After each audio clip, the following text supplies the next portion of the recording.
And Chumriapsua, hello everyone.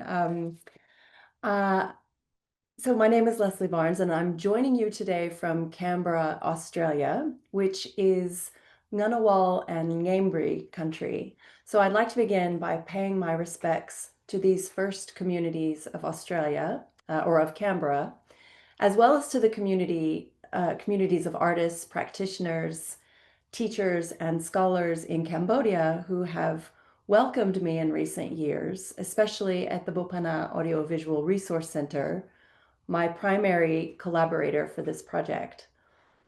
So we've already had a really excellent sort of summary of the project and its larger aims, but I'll just briefly sort of present some of the motivations for the project before I introduce my co-authors here today, my colleagues who will be taking part in this conversation.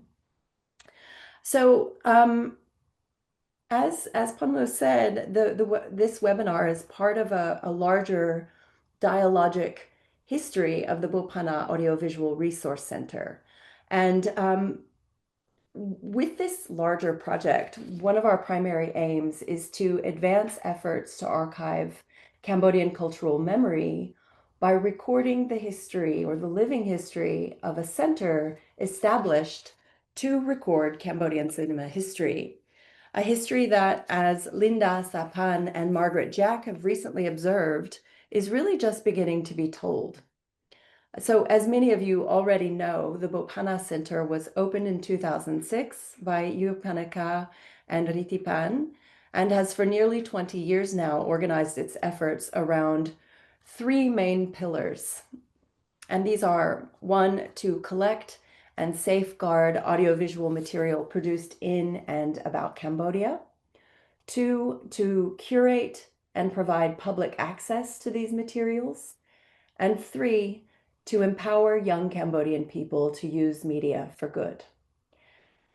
Now, though Bophana has figured in quite a bit of scholarly work already on contemporary Cambodian film, including some of my own work, as well as in essays by Annette Hamilton and Vicente Sanchez Biosca, and in Rachel Hughes' study of Bophana and the extraordinary chambers in the courts of. It's yet to be the central focus of scholarly attention. Its history has yet to be written. So one of our goals is to bring the center more fully into academic discussions and broader public discussions of the potential impact of cinema and of audiovisuality more generally in post-conflict societal repair. But a related goal, and one that is probably more important for my colleague, Sophia Chia, who is the executive director of Bophana, is to add to the larger archive of historical and cultural materials that are readily accessible to Cambodian audiences. A second intention of this project is to contribute to a broader turn in film studies to recognize the invisible contributions of technical staff like producers, editors, archivists, and sound designers. The center's stated aims are to preserve the country's remaining audiovisual archives and train a new generation of archivists, filmmakers, and technicians.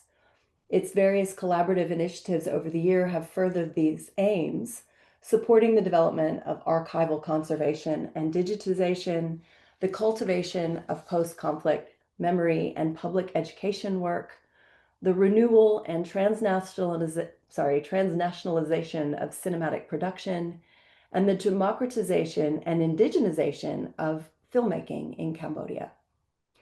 I hope that this project will bring more attention to this work taking place behind the scenes, work that has been largely eclipsed in film criticism, both that which is focused on Cambodia and beyond.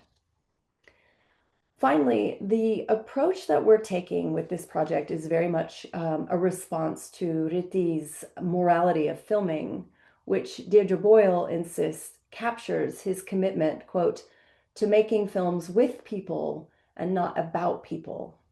So this project combines collaborative and participatory dialogues with some archival work and textual analysis to produce a work of situated knowledge that is not just the perspective of one expert.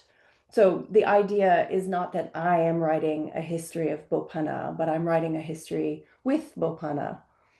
It's a work of co-authorship, and as such, the aim is for the project to be the result of community contributions, mutual care, and deep listening.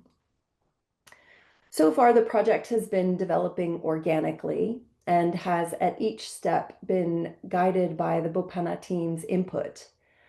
And then the tenor and direction of each conversation, each of our dialogues, is then shaped by the knowledge, experience, and values of the different people coming together. Artists, activists, archivists, producers, students, and each time with an eye toward making space for groups otherwise underrepresented in research methodologies. In this, the research design follows and I hope will add to broader efforts to decolonize knowledge production about Southeast Asian culture and society. At some point, there will be more to say about the methodological opportunities and challenges presented by this project, and perhaps once I've done some more thinking and writing on this, CKS will have us back for another seminar. But for today, the focus will be on Bophana's second and third pillars: curating and providing access to Cambodia's audiovisual material and empowering its audiences. We wanted to take advantage of this particular public context to talk about the public access and community outreach work that Bophana does in collaboration with others across the arts and culture sectors in Cambodia, including the colleagues who are here today who have led the 𝐀𝐛𝐬𝐭 project and the App Learning for Khmer Rouge History project. Just a quick bit of housekeeping, if I may. We are very much looking forward to your questions and comments about these questions of public access and community outreach at the end of our conversation. It seems very fitting to include public interaction in our dialogue on public access, education, and community. And just another reminder that your contributions on these questions will be included in the transcript and possibly in the final written version of this dialogue, though you may certainly remain anonymous if you wish to. So as I've mentioned, we've already held two dialogues, both which took place at the Bophana Center. The first explored documentary filmmaking, wildlife conservation, historical trauma, and indigenous knowledge, and included Sopiep Che, Penny Edwards, 𝐀𝐻𝐿𝐿, and Yim Sotiri. The second, which was generously funded by the CKS Senior Research Fellowship I held last year, focused on different forms of archives and archiving, and brought together, again, Sopiep, Kim Hak, Linda Sapan, and Pietra Song. And today, for our discussion of public access and community outreach, I'm joined by four colleagues, or co-authors. The first is, again, Sopiep Che, the executive director of the Bophana Audiovisual Resource Center. Sopiep is a graduate of the Royal University of Phnom Penh and the Khmer Rouge University, where he earned his bachelor's and then his master's in history. We also have with us today Sopilin Chim Shapiro, who is Cambodia's most accomplished choreographer of the 21st century, having been a member of the first generation to study and perform classical dance after the fall of the Khmer Rouge regime. Sopilin is a graduate of Phnom Penh School of Fine Arts and UCLA's Department of World Arts and Cultures. Her work has been performed on stages around the world, including commissions from the Guggenheim Museum's Works and Process series and Vienna's New Crowned Hope Festival, and she has been awarded National Heritage and USA Knight Fellowships, as well as the Nikkei Asia Prize for Culture. Sopilin is also the choreographer behind the 𝐀𝐻𝐿𝐿 performance. With us also is Mr. 𝐀𝐬𝐭𝐫, who is a PhD candidate at the University of Bundeswehr Munich and a lecturer at the Royal University of Phnom Penh. Dum has a BA in history from RUPP and an MA in Southeast Asian Studies from Chulalongkorn University in Thailand. He is a lead author, as I said, of the Khmer Rouge History app, and his other publications include the book Khmer Rouge Nationalism and Mass Killing, Perceptions of the Vietnamese, which was published in 2018. Finally, we have with us John Shapiro, an experienced nonprofit administrator in the fields of performing arts, youth development, and education. As the executive director of the international NGO Khmer Arts, he led the ECCC Judicial Reparations Project, 𝐀𝐛𝐬𝐭𝐫𝐚𝐜, which was a multidisciplinary collaboration among 4 different organizations.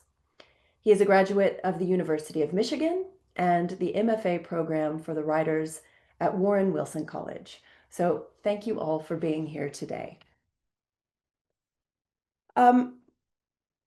We've got a PowerPoint here that will run on a loop as we're speaking, and we're not necessarily speaking to the PowerPoint, but it will be here with various questions and various images to sort of guide or anchor our conversation.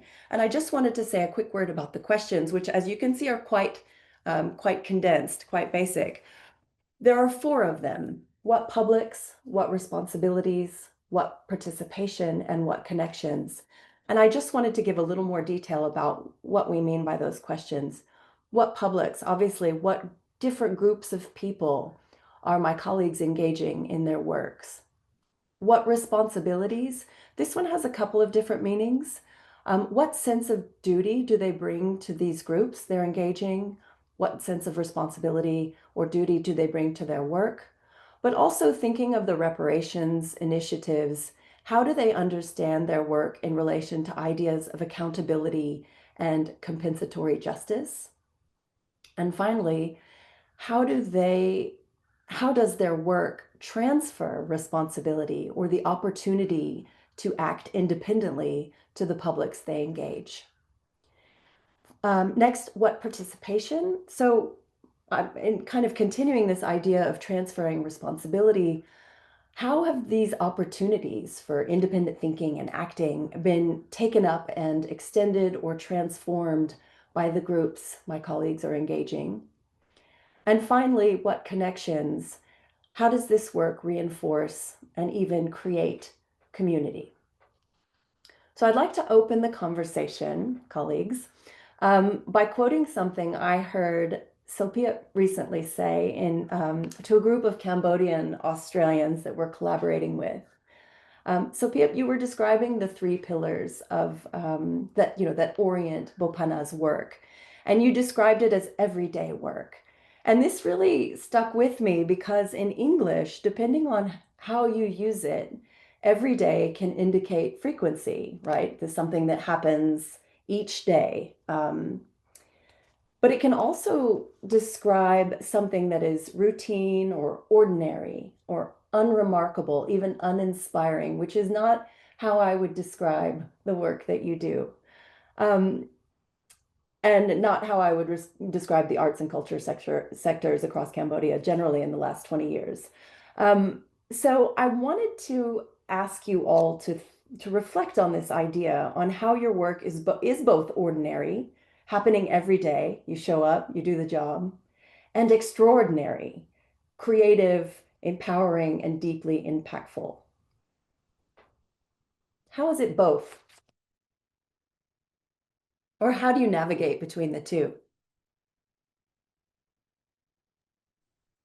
Thank you very much, Leslie, and good afternoon from Cambodia. Good morning to every friends who may be in the morning times, and thank you for having me.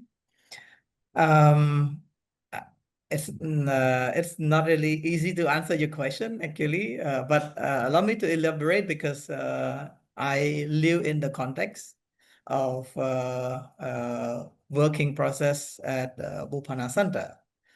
But here at Bophana Center, as you raised at the beginning, that we aim to reconstruct the memory of the country, especially audiovisual memory of Cambodia, that has almost been erased during the Khmer Rouge and 3 decades of civil war.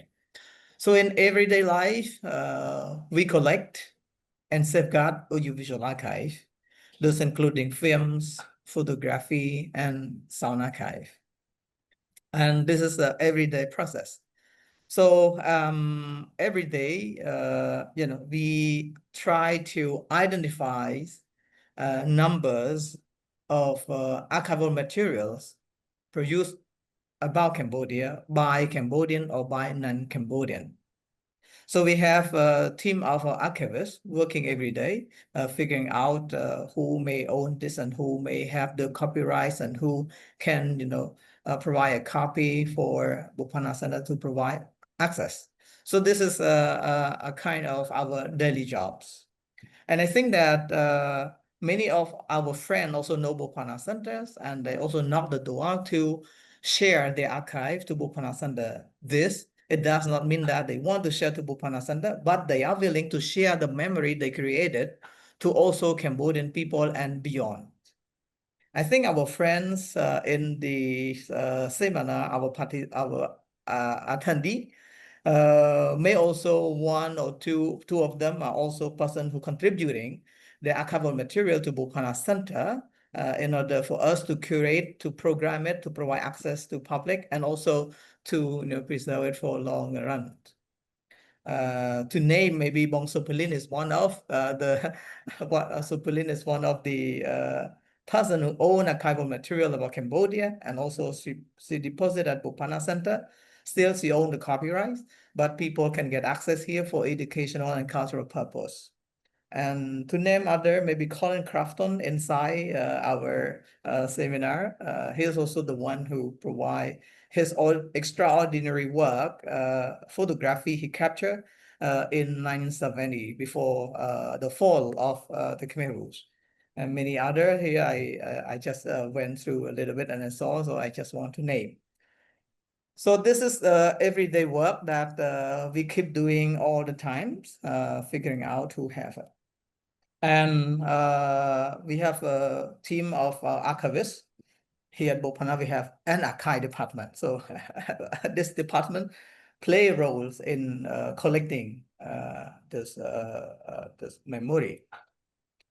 And also in terms of access, we curate many programs ensuring that archive collected or memory collected can be accessible through different way.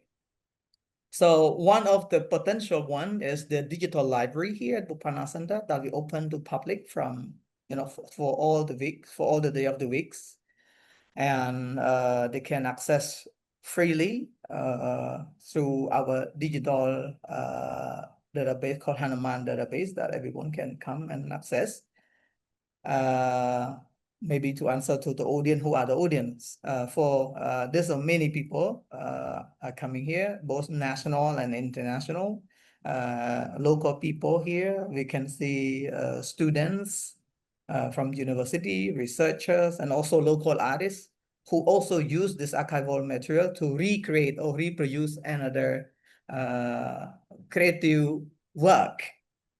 Some filmmakers, some visual artists, and also some international scholars as yourself, and maybe one of our friend Tomio from Brazil. I think he's with us also in the Zoom today.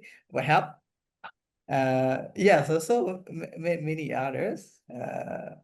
And also our everyday work is also to empower young Cambodian people, including indigenous people and the marginalized groups. We empower them through providing the skill in filmmaking and multimedia, supporting them to document everyday life, concern them, and to make this boy to be heard for public. And this process is also the process of documenting or archiving Cambodia today for the future. This is an everyday life, so I don't know how to dive deeper, but I hope this answers your questions.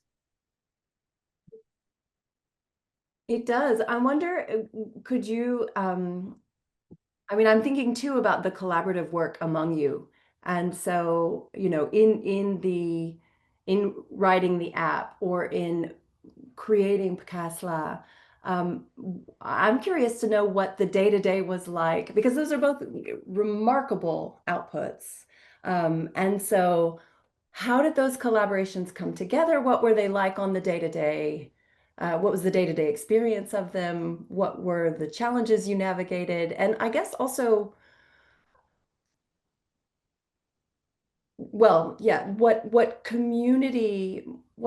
sense of community came out of that collaboration? Okay, so I think that we have our colleague Duong, Bong, Sopilin, and John, who also work on the separate reparation projects. But I would like to provide the context to the project that Bophana Center take a lead is the app learning on the Khmer history, in which Duong is one of the leading author. So the context is that when we moved to early 2010s, Cambodia is very rich and rich or moving in we call digital worlds. We have internet, we have internet access. We see young Cambodian people have smartphone on their hands. And also our founder, Ritipan, always insists that now young people need to access to their memory in an easy way. So what can you do? He suggests to us, what can we do to ensure that the memory can be accessible to people in different way, ensuring that it is with them. So it takes us a while to find a way, what would be the best way to connect young people to history, to memory. Then we have a brief meeting with our team, with our IT especially, and IT make a suggestion that, in the future, we will have a lot of mobile device. So in the mobile device, app is one of the most convenient that people will use in the device rather than browser. So we came up with an idea of that, and we started to learn. Then we draft a concept note to look for some potential supporter. So I would raise a little bit our initial supporter who agreed to make this happen. It was the Ray Foundations based in New Zealand who saw our concept note and who made her promising that she will have to contribute to the establishment when we have some more supports on that. That's the first step we initiate. And I also feel that it's very important that the history of Cambodia, especially the history of the Khmer Rouge and the memory, can be, directed or lead or written by young Cambodian people, how they see the history. I am also young, and Duong is also young, and we want to have something experimental, but we want to ensure that this history at least are fair enough. So to ensure how this memory or history is fair enough, we have to create a big group of scientific committee who are from different disciplines to help, ensure that our content is fair enough. I would not say correct, but it's fair enough for people to read. So this is how we create the Khmer History app. And I think that I can pass this to our colleague Duong, who, how we communicate together and make this happen. Thank you so much, Sophia, for providing a kind of overall information about how we create the app at the beginning. So I would say Bophana Center is a right place to create what we call the multimedia application, because our objective is to provide the text with one thing. That's why we have a scientific committee. But the other part of the core of the application, the Khmer app, is about audio visual resource that Bophana have, meaning that Bophana have stored it with, of course, with a different owner, different copyright owner.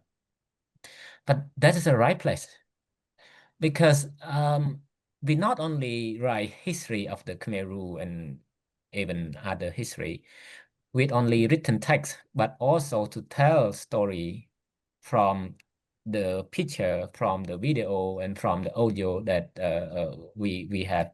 And Bophana Center, of course, is the biggest, largest audiovisual resource center in Cambodia. And when I start doing it, I start with writing. But then I have to work with archive teams. I have to work with video editing team, audiovisual, the audio expert. Then I found out very from the beginning that the term that you use now, everything has soul. The audiovisual resource also have its soul. I see it's the soul to tell story is one thing. So each of the photo or the video have its soul to tell story. So those story can support the written text that we have in the app of each of the lesson in the chapter. The story also can tell the soul of the audio visual resource also can tell perspective, meaning that who produced it, why it was produced. So that's why it's really meaningful, not only to tell story what happened, but to tell story of why it's produced, in what perspective they want to convey the audience. So when I work on it, I can kind of see, oh, actually, the source we have, some source has already been, I would say, the term cooks, I mean, already been reproduced. But some source is a very original video or film or photo that when we put it into app, we kind of explaining it, curate it, meaning that we take it from a raw material into what we call kind of a very curated way of audio visual resource to fit into our lesson and chapter. So that's that way. That's also another way that how the soul of the audio visual resource can be told through app learning on the Khmer history. And the one other aspect is you titled here is very correctly that democratizing archive at Bophana. App learning of the Khmer history is the best example of that. It's the best example because it's rich not only in the country, but in the world, not only in Phnom Penh, but across the country. And not only for researcher, but also even ordinary people, and most specifically young students across a high school in Cambodia. So this how the audio visual resource reach different part of Cambodia and the world as well, those who want to know about history of Cambodia through the app learning of the Khmer history. Yeah, my experience it really helped me a lot how much audio visual resource can tell history more than I expect before I have worked at the Bophana Center. that's why I would like to link a bit to my experience as a lecturer at history department. At history department, I often also answer to the everyday work. I often bring students to visit Bophana Center in order to gain knowledge, but also to assign them or provide them opportunity to get a resource for their own assignment, own research, own thesis. Because it is history is something that has happened in the past. We cannot go back to see it, but we can use evidence to write history. And those evidence not only the written text, but also audio and visual. That's why I say it again. I told my student, often told my student that when you see audio visual resource and other source, normally it has soul to tell story, and it has perspective to tell what they want to convey you, right? Yep. From this, my contribution and my involvement at Bophana Center is one, I have been a researcher there to produce, to contribute to the production of app learning on the Khmer history, and until now I still connect with Bophana through my role as a lecturer at Royal University of Phnom Penh History Department. So let me end here and give a floor to Nek Kru and John. Yeah, thank you. ជំរាបសួរចា day to day hold on. From I guess yes, I do have my day-to-day routine as well as the amazing things that can happen within those routines as well.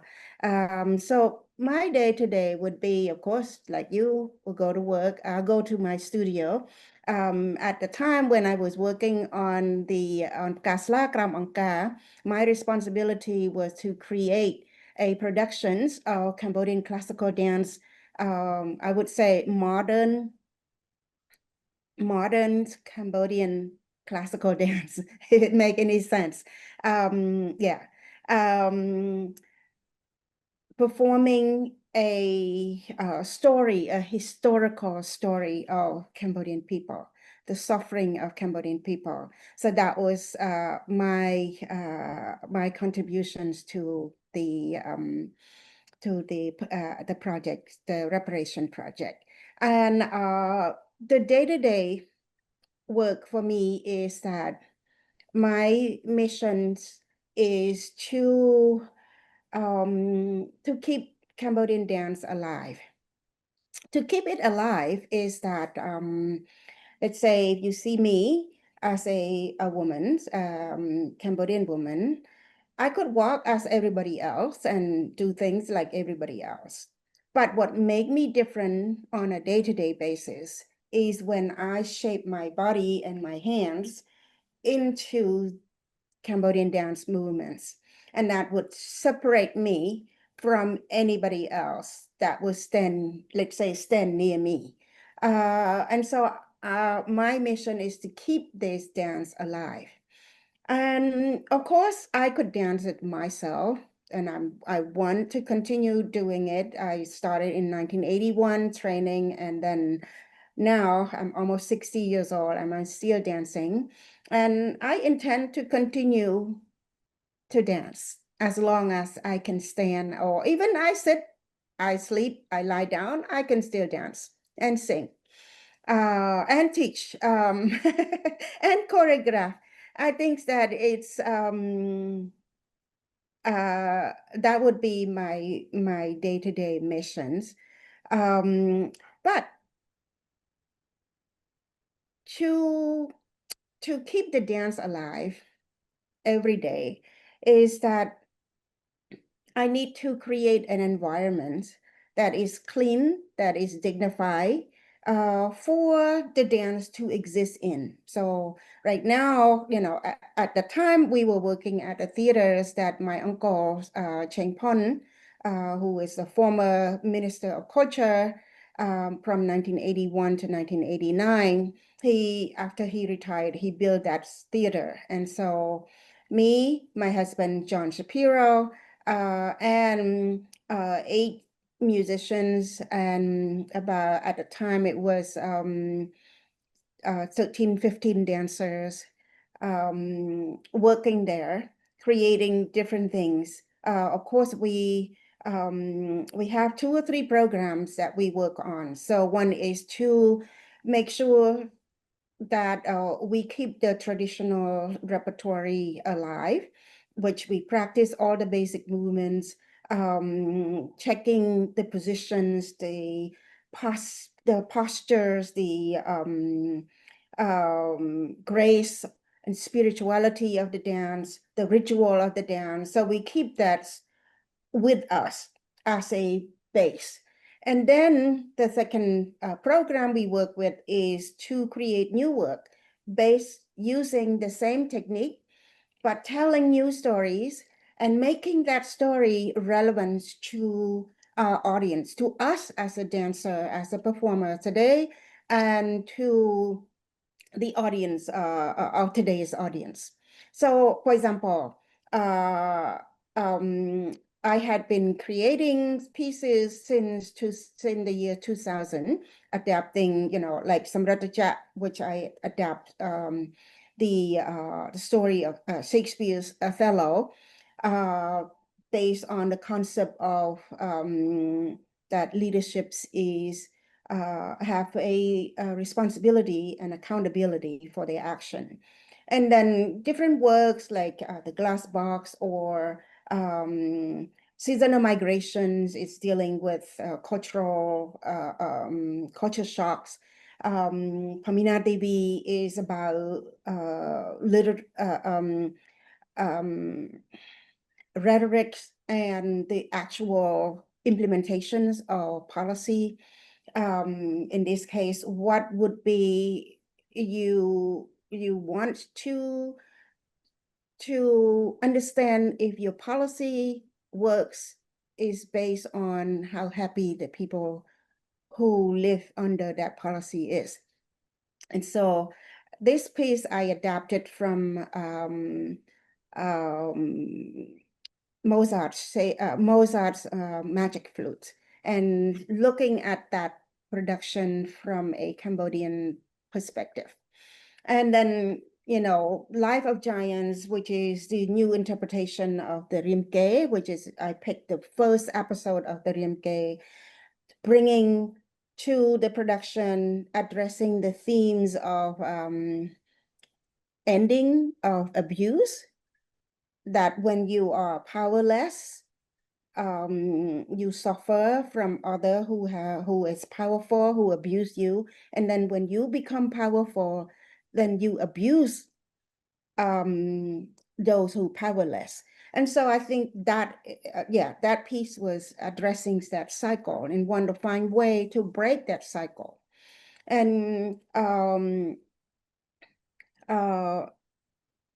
Slāsnāmadat, which is addressing another theme, another scene from the 𝐴𝐿𝐴, which give a voice to the female characters to ask question why things are presenting to her. Is it what you say is actually what you mean and is actually what you do? And from her point of view is whatever you think you are good, you think you are good, and you think you are bad, you think the other is bad, but from her point of view, the good and the bad action determine the true self of whether the good and the bad is actually good and the bad is actually bad. Or maybe the good is actually, the bad is actually bad, but the good is not really good. So that was her question to the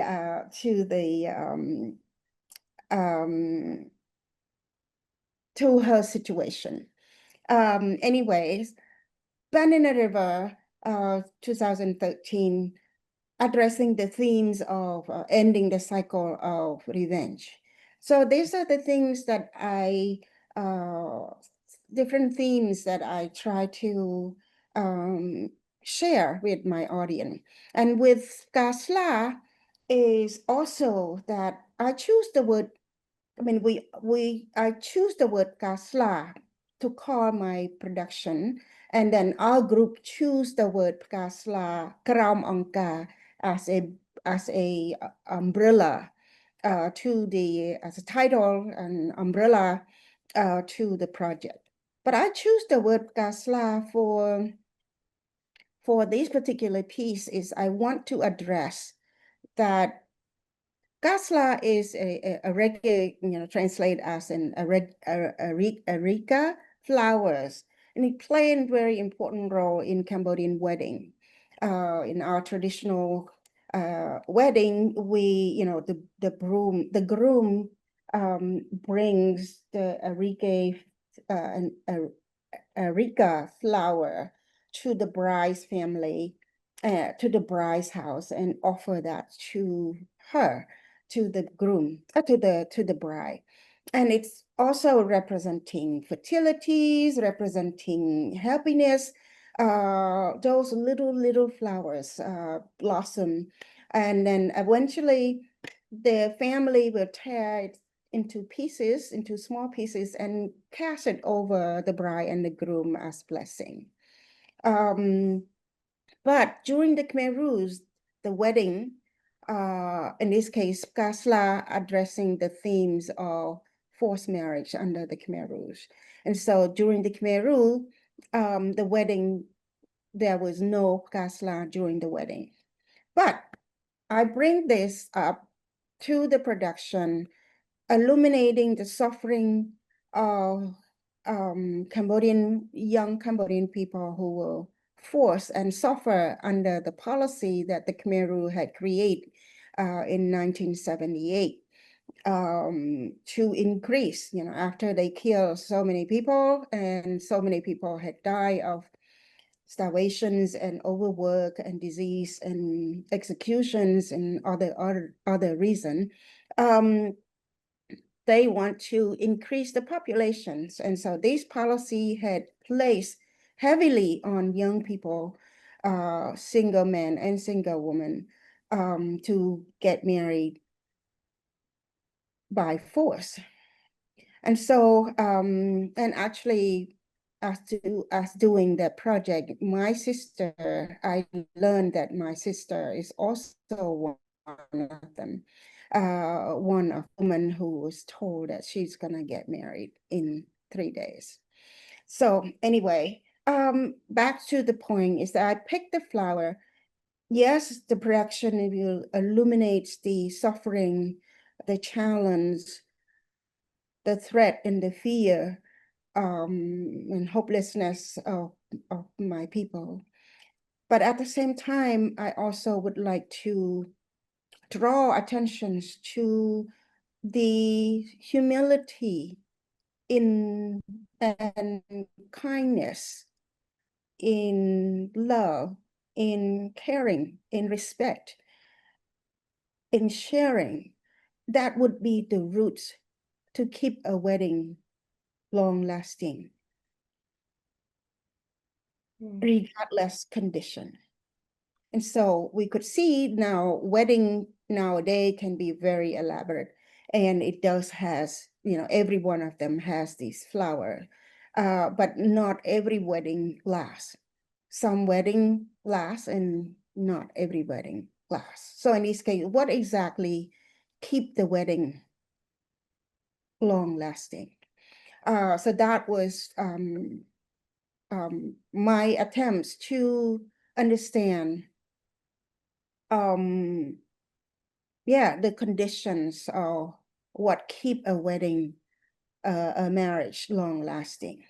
And I say this because I was studying, reading the interview by, it was a transcript by Teresa de Lenges, who gave to me in 2016. She came to me and asked me, after she watched all, she's seen different productions that I had performed for the public. And she had been following up with, the court, the tribunal court of the Khmer Rouge, and case, 002 slash 02 was reached the end and proposed for a reparation project. And so she came to me and well, all other reparation projects would do the monuments, memorial monument most of the time. So maybe this one can be different. And so she talked to me and see if I am interested in creating a production about forced marriage under the Khmer Rouge. And I said, both excited as well as fear. I was concerned about, accepting, but I said, this is my honor, to create a dance production about the suffering of my people. So it is the honor to do that. But it is fearful to me is because Cambodian classical dance is an aesthetic art form. It used, these hand gesture as the seeds and the stems and the leaves and flower, fruits. So these kind of things that we made it combine together and turn it into a movements like sign language to tell stories. Most of the time we tell mythologies and fairy tale. But this one, Kasla, is not mythology and it's not fairy tale, but it's actually the historical, the suffering of my own people, and the experience that I also experienced as a child. And so it is an honor, but it's also a fearful. And how can I tell the story and perform it to the level of that suffering? And how do I perform it so that the civil party, which means the survivor, actually accept it? That is the that was the challenge for me.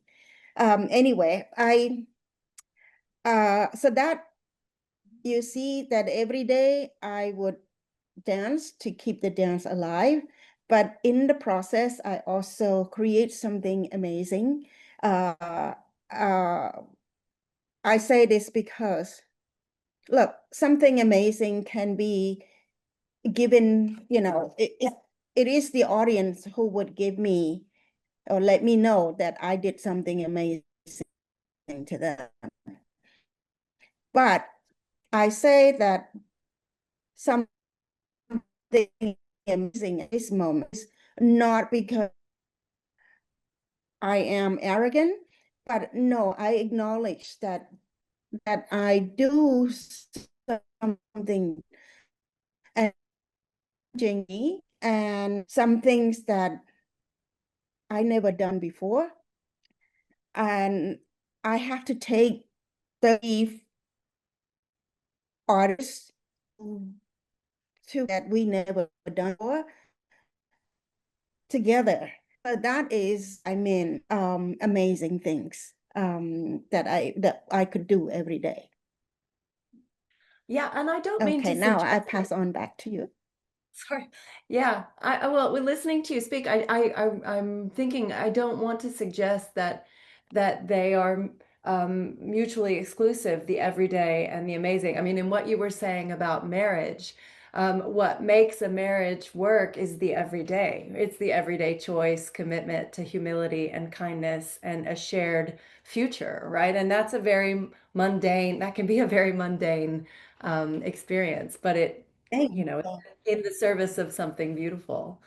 When I listen to you all speak, I hear this question of responsibility come up again and again, right? The responsibility to history, the responsibility to the past, the responsibility to the suffering, the responsibility you feel toward the archive and its soul, its potential to tell the stories, and your task in bringing those stories to life.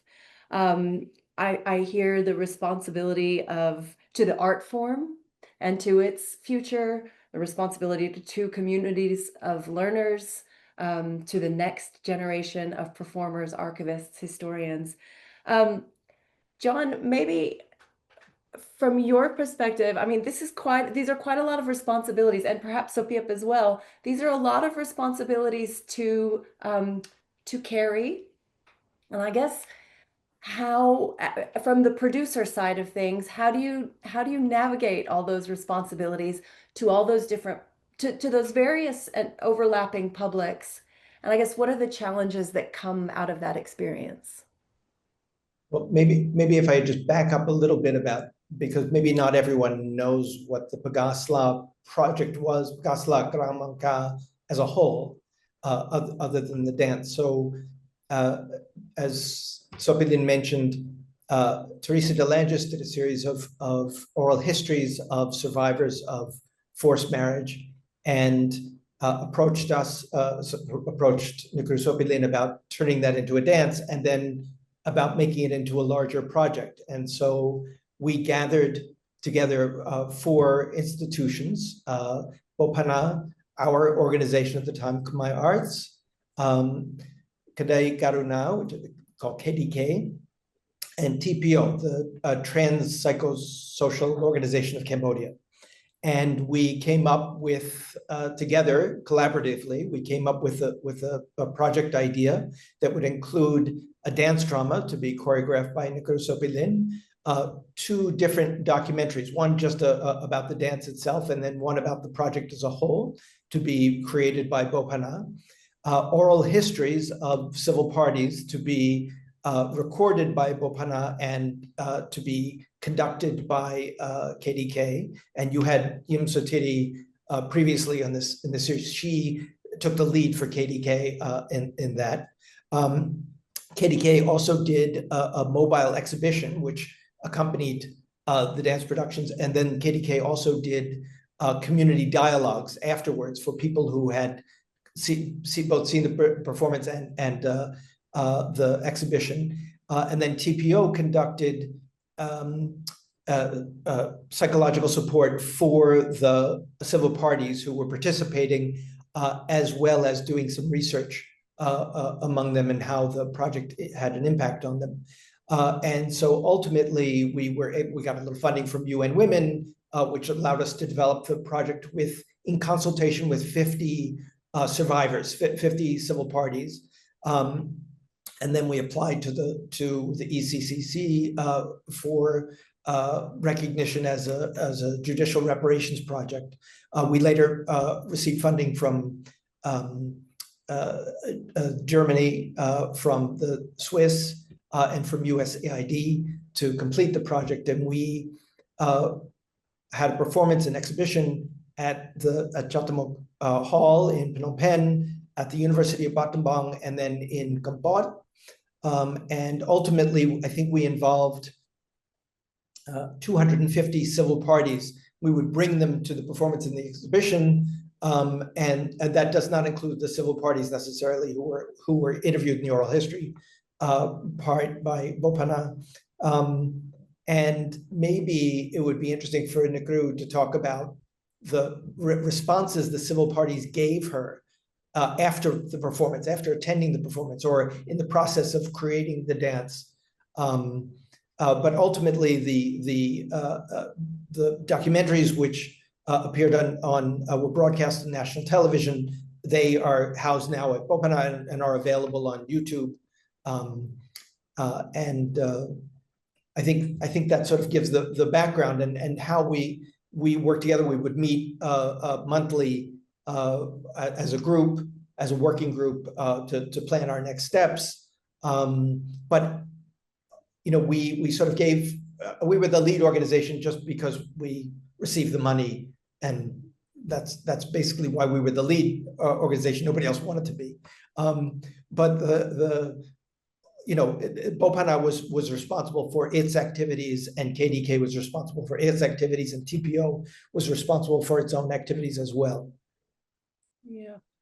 I mean, I think about like the funding issue. I mean, you mentioned US aid, and so I think about the precarity of funding and the often, it's always or almost always less than what you need. And then I think about the time constraints for both the app and the Pakasla, larger Pakasla, and then what you all managed to do. I mean, you just listed so many deep and time necessitating sub projects within that larger project. This is where I come back to how remarkable that you managed to pull any of it off. I think we did it in less than 2 years. I mean, if I remember correctly. So it is remarkable because it was a lot of money to raise. We had to raise a lot of money, and it was a lot of work. But yeah, so it is, and it is sad now, as you say, to know that USAID is gone, and they provided almost half of the whole batch of funding for the project. Yeah. Um, But maybe, 𝐁𝐿, do you want to just talk about how the civil parties responded to the dance, what they said to you after they experienced it? So I back up a little bit for the process, so that once we inform, once we get the agreement from the civil party, okay, is this, that once everybody is aware of that, the idea of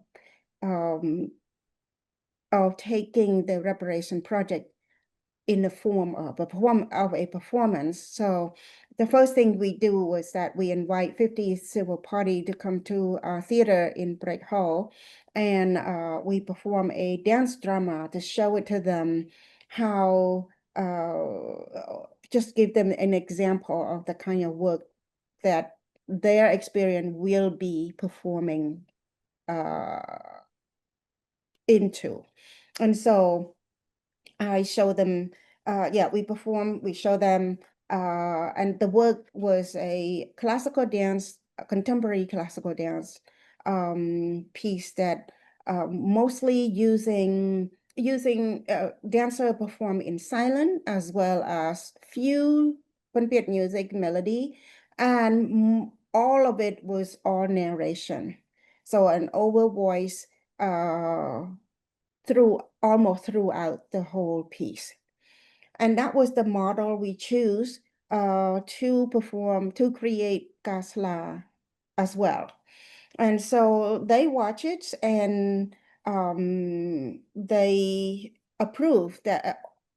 I think it was 100% approved that their reparation project will take form as a performance.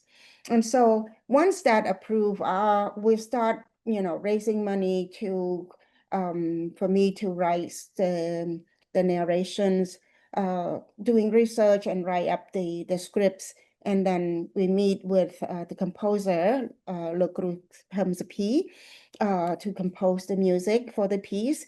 And then we meet with Rami, who designed the costume and the set.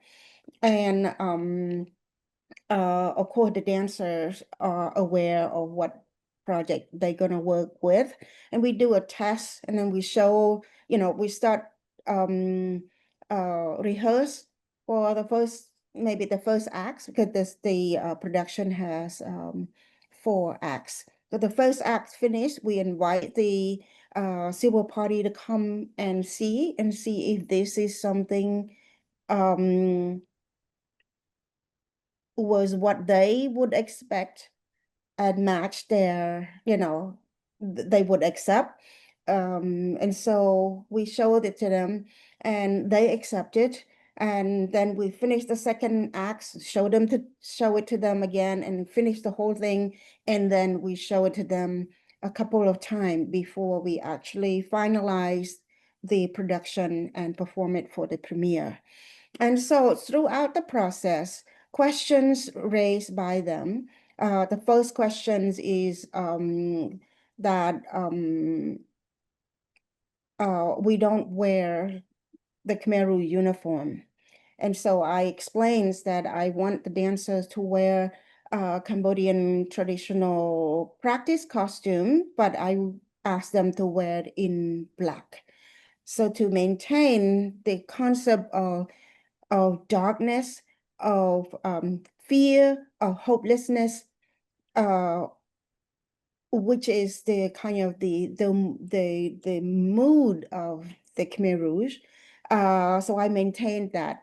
But I have the dancer wearing the practice costume is because it show the body shapes and show the movement clearer, and it's easier to move, it's easier to roll, to lift, to form, to shape themselves into Cambodian classical dance. And so they finally accept that explanation. The second one is that all the performer are women, none of them are men. The musicians are men. That was one of the questions they asked. And I explained that my company, in particularly Cambodian classical dance, also performed by mostly women. And so I used female character, which is we call Niang, for female population, and then male characters we call Narong for the male population, and then for the Khmer Rouge, for the Khmer Rouge and the Khmer Rouge camera, I use the giant movements, which is bigger and more vicious and mean and angry all the time, in the traditional form, and it translated directly to what the mood of the Khmer Rouge soldier. And so I explained to them, and they come to accept that as well. And also certain movements that I would use, certain scenes where rape scene, or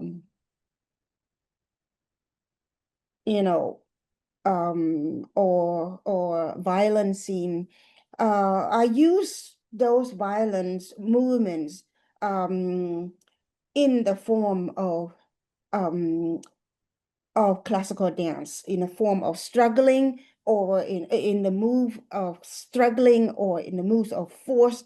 So in this case, everything is still classical dance movements, and but the mode, or the overall mode is very depressing, fearful, hopelessness. I do explain to my dancer and say that, look, you see, your eyesight, you have to understand, you were not born during the Khmer Rouge. You didn't live through the Khmer Rouge. And actually your parent lived through the Khmer Rouge and survived, but you never understand that.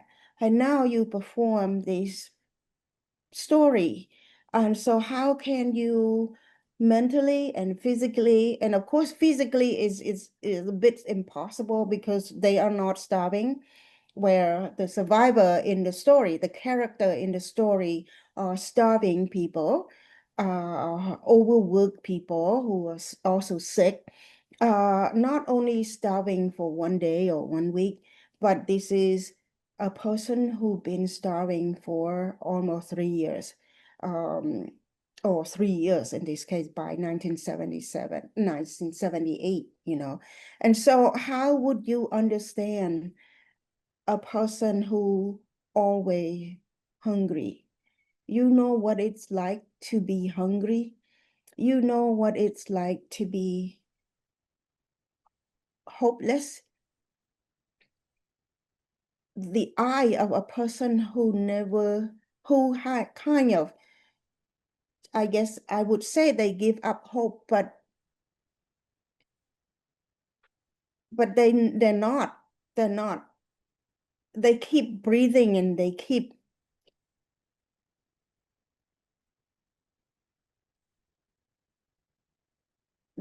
thinking that hopefully one day that we will be over of this regime, of this dark age. And so that was something that my dancer have to understand in order to perform this piece. So back to the question, but one thing, because of the production is mostly have dialogues, voice, voice over, but it's in form of a dialogue. I have a male and a female dialogue. And so in this case, dancer perform movement to the dialogues instead of to the song or to the music that most of the time classical dance would perform to. But so in this case, that is a new approach that classical dance movement perform to ordinary dialogue. And I mean to achieve, the real understanding of what the character want to display or to share the thought of each character. So because of that's the approach of the production, the civil party after the performance, they gave me, I think it's a big compliment to me that they accept their production, but they also say thank you to me for saying the things that they want to say, but they didn't have the articulate, they couldn't articulate the way I had written and the way I had, because I was the female narrator, the way I narrate that dialogue. And so that was a big compliment to me. And it's that what gave me a sense of honor to create that production. Thank you. I hear a lot of, when we're talking about the reparations initiatives, we're talking about responding to the public's needs. In this particular case, this public of the people who lived through this particular experience and need to feel it articulated, need space made for it. But I'm also thinking about in a lot of this public work that you do, especially back, Sophia, a lot of what you do is providing civic education, engaging audiences with a specific educational goal in mind. And I'd actually like to just shift over now to some of the questions. We have received a couple of questions. The first one is on this very subject, and it's a question from 𝐀𝐛𝐬𝐭𝐫𝐚, who would like to thank everyone for their insightful presentations and important work. And 𝐀𝐛𝐬 says, I've observed that the Bophana Center's primary audience appears to be university students or researchers, particularly those with an academic interest in media and arts. I'm curious if the center has explored or is considering programs to engage a younger demographic, specifically primary and high school students. Have there been any discussions regarding the potential to integrate Bophana's rich collection of resources and materials into the national public education system?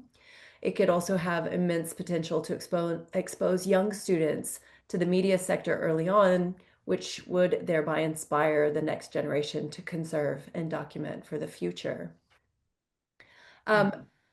Yeah, maybe perhaps we'll make space for that answer first, and then I'll ask the second. Thank you very much, Leslie, and thank you, the person who asked the question. Let me Okay, Chanti, thank you very much. Before answering Chanti's question, I just want to echo what Boss Sopelin has just said a little bit, because this is a very important project, Kasla Kramaka, and we were honored that we worked together to bring the story, untold story, we can say forced marriage, most of it were untold, to the young people. And for those who would not have, who may not have seen the production, you can go to YouTube of Bophana Center, and you can find Kasla Kramaka, a full video in which you also see how the survivor or civil party approach Sopelin and address that they accept how the story is told, and also they think we were videographer and we were capturing the moment when they met each other. So the compliment is there. And to answer the questions to Chanti, is that actually Bophana Center serve as the a space for everyone, not just university students or researcher. We have various platforms, and we curate different programs to serve the public. In our video library, where you can come to Bophana Center, we have 4,000 title of audiovisual archive covering Cambodia from 1860s, the first photograph of Cambodia, and until today. So in this space, everybody is welcome to access, because there are many kind of film, educational films, archival footage, many others. And also, I remember I want to bring back a case of my memory that inspired me a lot to work at Bophana Center. It's that group of young street children, or maybe children who were under the support of Friends organization near National Museum. At the time, they came a lot to Bophana Center to watch a lot of film. I don't know what they watched, but they watched a lot. And a certain evening, I went out at nighttime and I ate rye porridge in the street.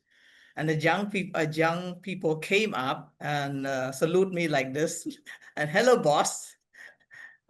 Hello, boss. Call me like that. And at night, and to see street children and call me boss, at the first time I feel a little bit hesitate whether I'm the boss who support them stealing thing or doing some crime thing. And then I make a joke to him. Oh, what are you doing here? And he said, no, boss, now I no longer steal. I said, why you stop stealing? And he said, because I cannot escape from the police. I said, how do you know that? He said that because I watched the movie at your place. Then it gave me a moment, and I tried to think, oh, what movie?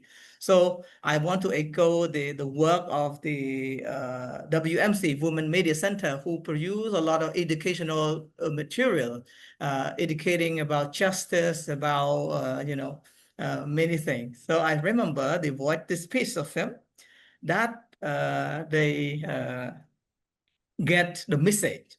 So I want to answer to Chanti that this kind of program is for different people, for general public, even kid, street children, they can come. And also we have a program for not only scholars or researchers, we also try to amplify or support voice of young people or those who don't even finish their high school, our film training programs.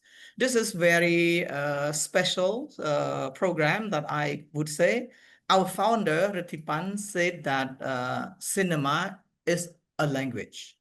So you don't need, even you don't finish your high school or your university, but if you are capable to think, you are capable to analyze, you can use camera to write a story, to tell a story from your experience. So I believe in what Reti said. So I experiment with those who don't even finish their, high school. So we support those from different community who want to be filmmaker, who want to be documentarians, who want to experiment something. So we provide training programs to them for free of charge, with a duration of 1 year. And then we support them to go back to their community to document everyday life. And I think many of them now become brilliant filmmakers, travel the world, documenting many more story, echo more voice. This is program also, applicable for those who don't have a higher education to university. Even, they drop school at grade 7, grade 8, they came in. So this is a program that we also support. And we also try to reach out to people who are far away from Phnom Penh, from media center, from cinema also. We conduct mobile cinema, traveling to community from around the country. So we started this initiative since 2008. The first initiative we conducted in collaboration or consultation with the community members to study what actually the issue in the community, what kind of archive or film can be brought to help them to address the issue and to help handle the issue. So we work with the community in the communal level to understand, so that we work together with the communal level to choose the film. So from my experience, the film they chose, the time they chose the film addressing the memory of the history of the Khmer Rouge. So we have to select a right film that can help them understand. And the second film that the topic they choose is something related to domestic violence. So we also programmed the film that addressed the domestic violence. Let me open a bracket a little bit about this domestic violence. When we work together with our team to go to screen film in 𝐀𝐻 province, at that time under collaboration with SIPA and also with the community in 𝐀𝐻, we screened a film produced by Women Media Centers addressing the domestic violence. So at that moment, it was very, the moment is very high, because the husband was beating his wife. And then someone came to my ear and whispering that, those group of men sitting by the columns of the Salachan, mostly they have problem with their wife, beating their wife, their children. And then, I just keep silent and watching the film together. And after the movie, everyone leave the spot, leave our screening space, except that few guys staying there. And I feel scared a little bit, but thanks to the head of the commune were with us at that time. And he came to say that, thank you for bringing this issue to us. We think that this is our internal issue. It's not your issue. It's not community issue. It's our internal issue, a family issue. So it have changed their mind too, So I just want to get back that the community help us to select something to help address the issue that they see so far. And also the program, many other programs, and the program of Khmer Rouge history also, we also help, to get some numbers of young people that we believe important. So with Duong, collaboration with Duong, after the establishment of the 8th chapter of the Khmer Rouge history app, we started our outreach program with support of Ministry of Education, Youth and Sports, and our partner, including tools like DC camps and many others. We went to high schools, and Duong is the leaders also to travel to teach how to use the app to study the history. And also we this is for high school student, and in supplementing to this, we also train history teacher how to use the app as a supplementary teaching tool. Unfortunately, it's not able to be integrated as the national curriculum teaching the history of the Khmer using the app, but it's we were able to elaborate as a supplementary so that teacher can figure out certain topic for the student to read or something like that. And yeah, this is something that we have done with some selected audience depending on the projects we work. But I think Duong, if you want to add more, please.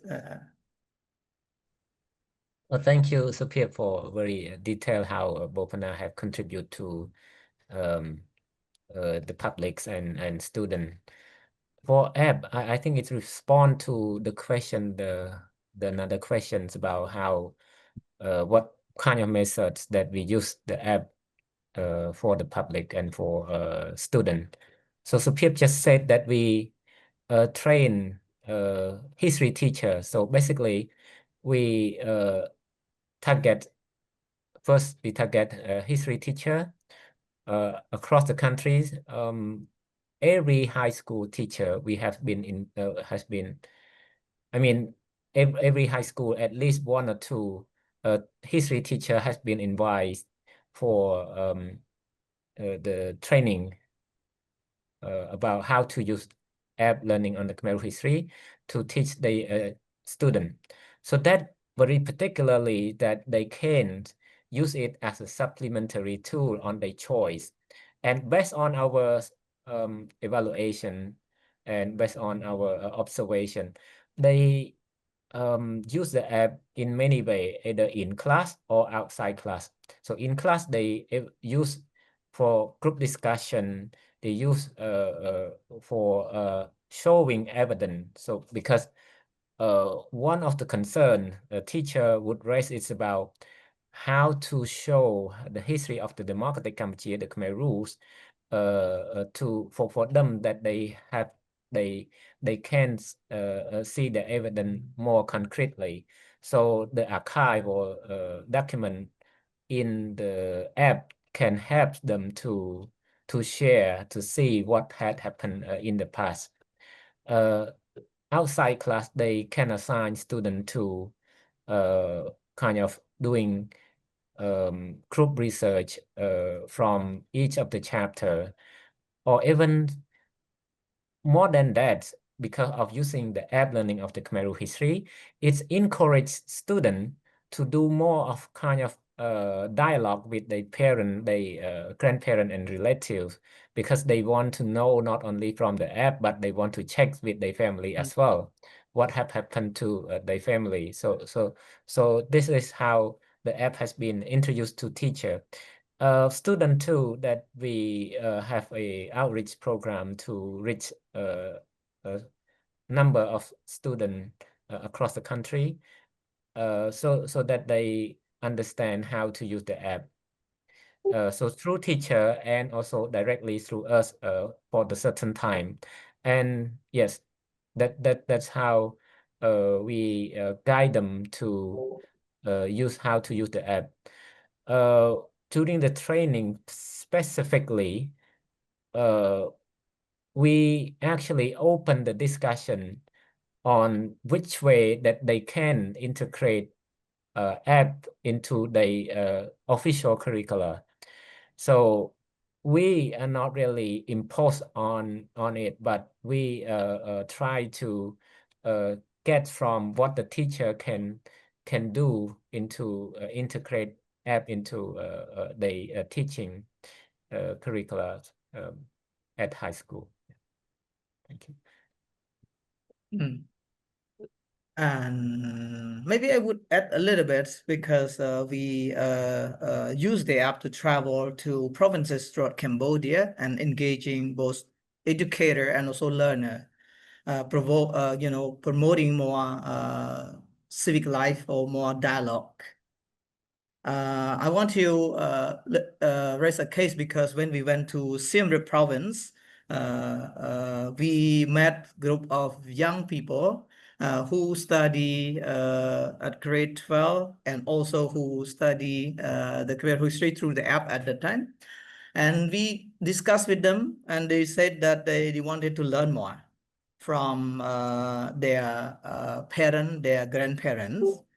And then we came up with an idea of a project supporting them to conduct dialogue with their parents, their grandparents, or close relative. At that time, Dung is the person who trained them more in history in order for them to feel more comfortable to speak to the elders. And also we have some expert like Sotiri, who trained some of them to be to know how to deal with some psychological response. We work with Sophie Tang from TPO to have also train young people how to deal with this in case it happened. So at that time, the young people also expressed this, and they talk to their parent. If their parent agree to make conversation with them and agree to have the conversation recorded, that came up with it came up to us, so that we brought back to life our previous project called Act of Memory. So we had a project Act of Memory in 2015 with Dung also, but it seemed to relax for some time.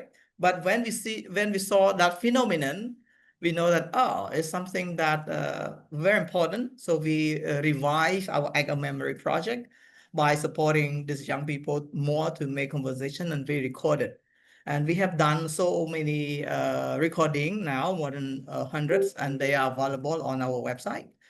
And beyond this, now we are trying to expand our Act of Memory project, supporting community both inside Cambodia and outside Cambodia to document the memory of Cambodian people who went through difficult time, Khmerus especially. So now we are conducting this project in Japan by working with young Cambodian people or Japanese with Cambodian roots.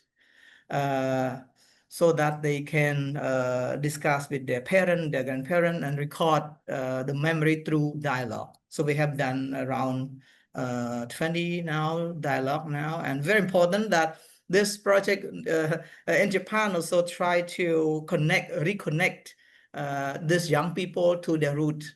So they came here to Cambodia, traveling to the place where their parents were born, or where their parents live, and they reconnect, and then they contextualize and they go back and they make conversation with their parents, and we record that. And we hope that this will be able to expand beyond Asia. We are trying to go to somewhere like Australia, that we have our friends there, Leslie, and some other more, Roger Lee, who is also in Zoom today. And we try to go more to where Cambodian diaspora are living, and helping to contribute to the documentation of this memory. Thank you for that, Sophia. I'm aware of the time. I've received quite a few really good questions in here, and I've written to the people posing the question, saying that I promise I will send these in a follow-up question or a follow-up email to all my panelists, to my co-authors, so that maybe we can integrate our thoughts on these because we won't have time to speak to them tonight, or today. Sorry, it's night for me. But yes, we'll follow up with those questions and see if we can integrate them into the final version of this conversation. Thank you all to my co-authors today. We could have talked for another 3 hours easily. I have so much more I'd like to hear from you, and I'm sure the audience is the same. But it's time to say goodbye. So thank you all for coming, and especially to my co-panelists. Thank you for being part of this today. Yeah, thanks very much. Thank you very much. Thank you.